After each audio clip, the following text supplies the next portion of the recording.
Hello, I've finally gotten around to my lock gutting video, which I've been wanting to do for a while. What I'm going to do right here is this is a 6-pin one that I just opened with a Bogota, and I know what's in it. If we get time, I'm going to break it open. But this one, I'm not sure if I put 4 or 5 pins in here, so I'm going to open it up, and I want to change it to something like all spools or something like that.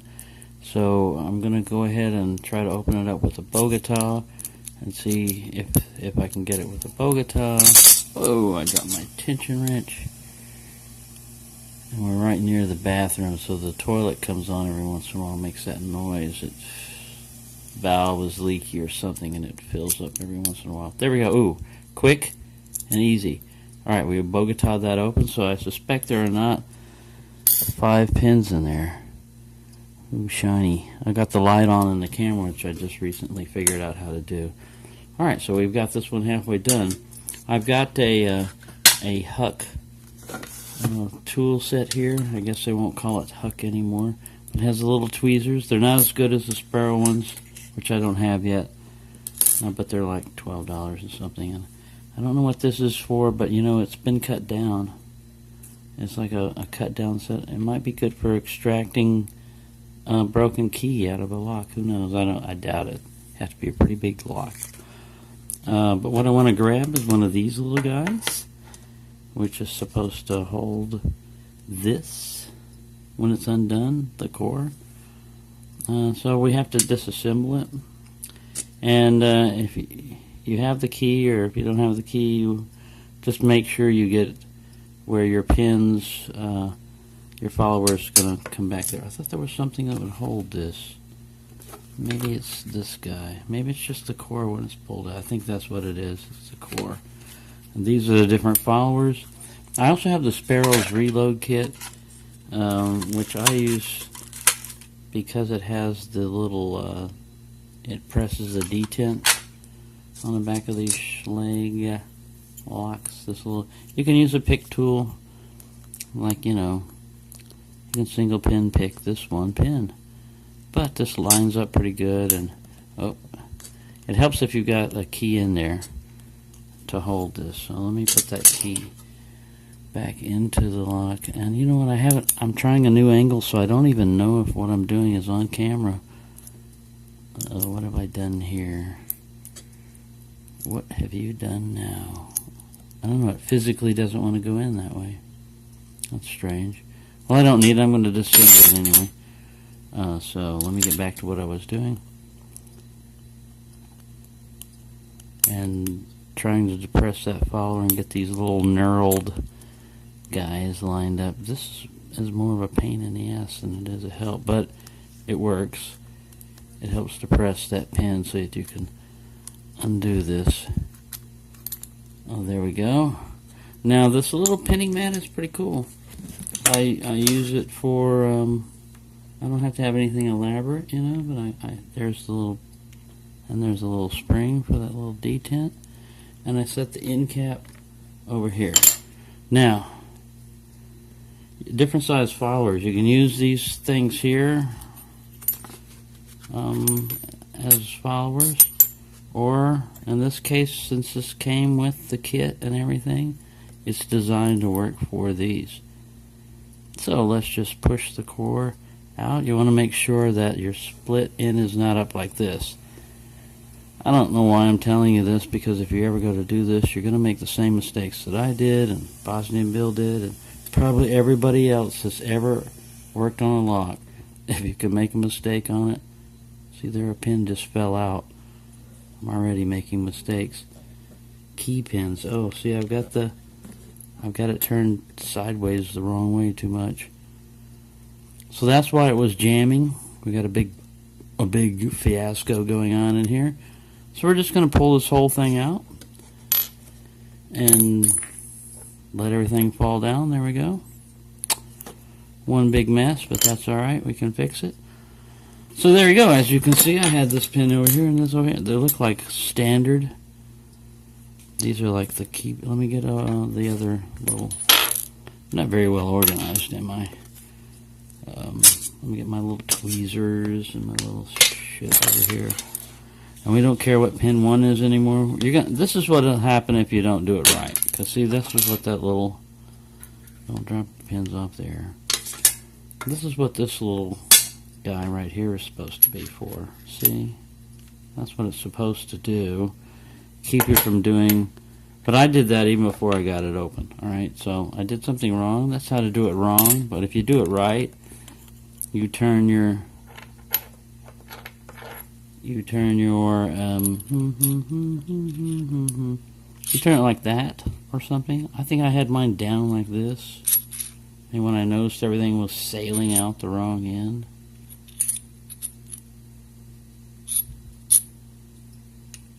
So the way you can tell, hey, which way is the right way on this one? I'm not sure. But we'll find out. I try to line up pin 1 with the key up here, which is closer towards this end. And it looks like that way would... I'm all off camera. It looks like this way would work. I'm doing all this off camera. Well, see, it's a different angle for me. I'm actually able to sit in the kitchen on a chair. So let's try to recover this damage. So we know that that doesn't belong over there. So we're going to transfer all these little pins. These look like driver key pins because they're not serrated and they're pointed. So they're like key pins. This is a driver pin. It looks like it's standard. Let's find out what we got over here. We have another driver pin, standard. I thought I put spools and stuff in here. I guess this is an all standard one, it looks like. Because I have a little bag of tricks. Oh, they want a spring jumping around. See, he's trying to hide. If you do this right, you can put your springs, you know, like down here. Or however you want to do it, really. You can put your springs down here with the longer slot. And then you can put your key pins in one area and your driver pins in another. Or you can just scatter stuff everywhere like I did. And try to sort it all out later. And this is what you do when you try to sort it all out later.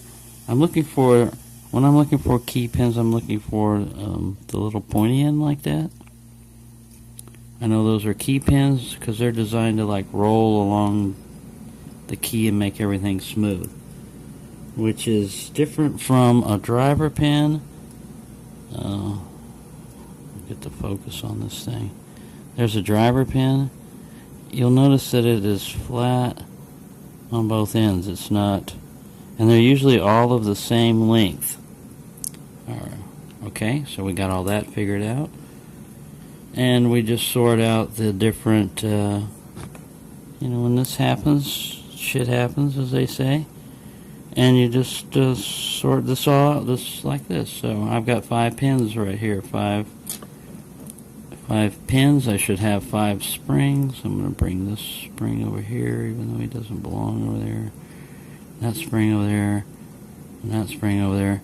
And guess what? You know, if you only have 4 springs in a 5-spring type of 5-pin type of lock, it can be a challenge to open that thing because you've got basically a dead spring that it's not pushing on that pin, and sometimes gravity will push on it. I've had a lock where you had to beat it with your fist, not real hard, but you had to bump it before you could even use the key to turn it, and it turned out it was a dead spring in there.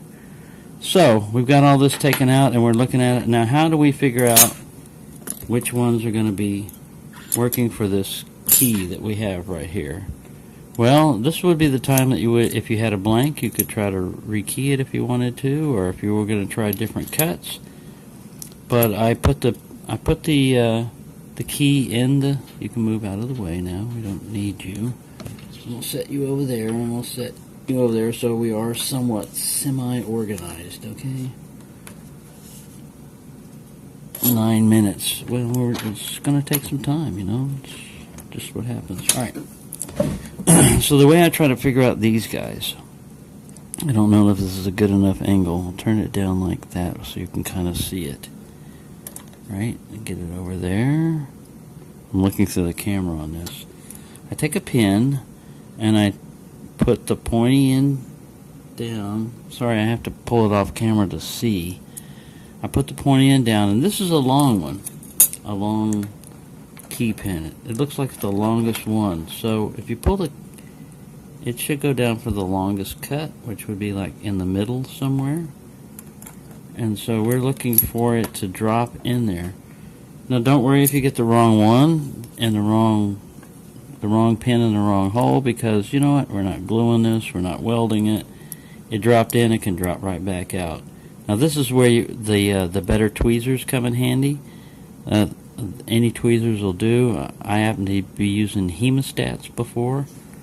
Surgical hemostats.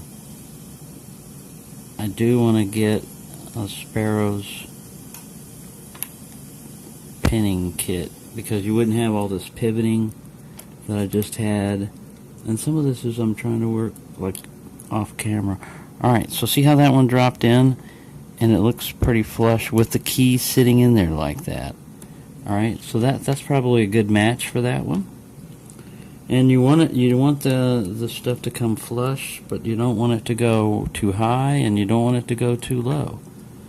So here's another one about the same length. And see how that one's sticking up? I don't know if you can see this. See how much that one is sticking up? Whoa, that's a no-go. So we'll drop him over here. He drops down even more flush. Now we might have a problem. I don't know if you can see this. We might have a problem because... Let me pull this out. We don't need to hold this in this little thing right now.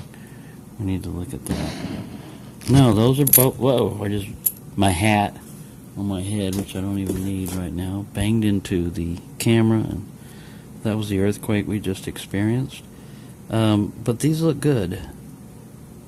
Let me get the camera to focus. These look good because they're flush and they're not sticking too high. So now all you got to do is find the rest of your little pointy ends and drop them in and get them to